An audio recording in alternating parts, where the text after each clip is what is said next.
علامہ صاحب آپ نے گفتگو کے دوران جیسا کہ حضرت کا شعر کا ذکر کیا آپ نے، تو زندہ ہے واللہ، تو یقیناً اہل سنت کا تو یہ عقیدہ ہے کہ نبی کریم صلی اللہ علیہ وسلم حیات ہیں، اور پھر آپ نے امام کا شعر پڑھا تو زندہ ہے واللہ، یعنی قسم کھا کر امام فرما رہے ہیں۔ تو حضرت یہ ارشاد فرمایا کہ اگر تو نبی زندہ ہیں اور یقیناً ہیں تو زندہ کو تو کوئی دفن نہیں کرتا۔ لوگ یہ کہتے ہیں کہ بھئی صحابہ نے پھر تدفین کیوں کی نبی کریم صلی اللہ علیہ وسلم کی، یہ ایسی ایسی باتیں ان کے ذہنوں میں آ رہی ہوتی ہیں حضرت۔ پہلے تو ان کے آنا پر مجھے حیرت ہو رہی ہے کہ ایسی باتیں ذہنوں میں آ رہی ہیں وہ بھی اپنے نبی کے لیے، اب آ ہی گئی ہے تو میں چاہوں گا کہ جواب بھی دے کر ان کی تسلی کر دیں۔ میں نے ماشاءاللہ اس لیے کہا کہ حافظ طاہر بھی ماشاءاللہ اتنا ذہین و فتین بندہ ہے کہ یہ بال کی کھال اتارتا ہے۔ اللہ کریم آپ کو جزائے خیر دے۔ یہ بہت اچھا سوال کیا آپ نے، اور دور حاضر کی یہ ضرورت بھی ہے۔ مطلب یہ کہ نبی پاک اگر زندہ ہیں تو پھر صحابہ نے دفن کیوں کیا؟ میں نے کہا ساری چھوڑ دیں آپ، شہید زندہ ہوتا ہے؟ کہا بالکل۔ تو میں نے کہا جتنے کائنات میں شہید ہوئے دفن کیا کہ نہیں کیا؟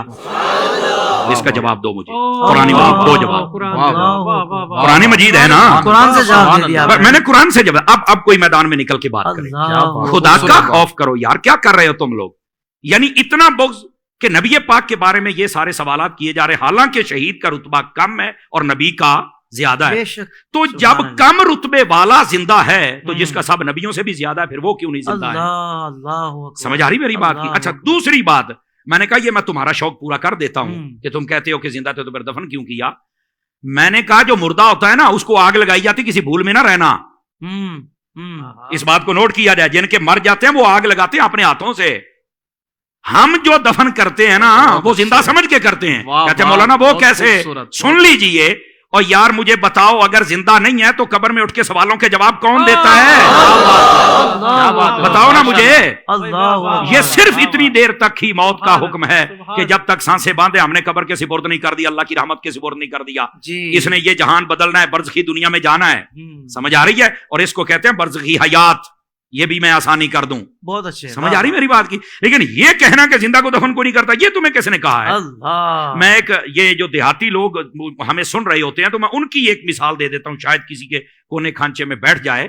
اور میں نے کہا یار بتاؤ، دیکھیں جب فصلیں ہمارے ہاں کاشت کی جاتی ہیں نا، مثال کے طور پر مکئی، ہم جب اس کو کاشت کرتے ہیں تو جب اس کا بیج نکالتے ہیں نا تو ہم پہلے اس کی چھانٹی کرتے ہیں، جو دانے خراب ہوتے ہیں ان کو سائڈ پہ کر دیتے ہیں، جو صحیح ہوتے ہیں ان کو سائڈ پہ کر دیتے ہیں۔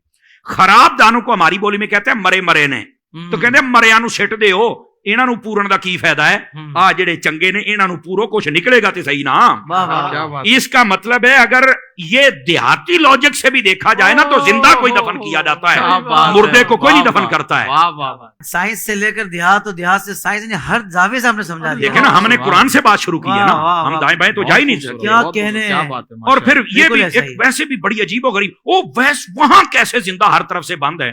تو میں ان سے سادہ سوال کر لیتا ہوں، میں نے کہا بتاؤ یہ جو چوزا ہوتا ہے یہ انڈے سے 21 دن کے بعد نکلتا ہے؟ کہا بالکل۔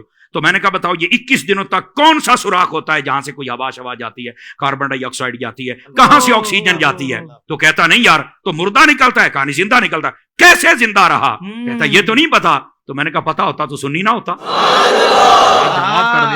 پتا ہوتا تو سنی نہ ہوتا۔ بھئی جو رب ایک چوزے کے لیے سب انتظام کر سکتا ہے وہ مدینے کے تاجدار کے لیے نہیں کر سکتا۔ وہ زندہ ہیں، زندگی کی تمہیں نہیں سمجھ آئی تو ایک الگ بات ہے۔ تو زندہ ہے واللہ، تو زندہ ہے واللہ، میرے چشم عالم سے چھپ جانا۔ سبحان اللہ، سبحان اللہ۔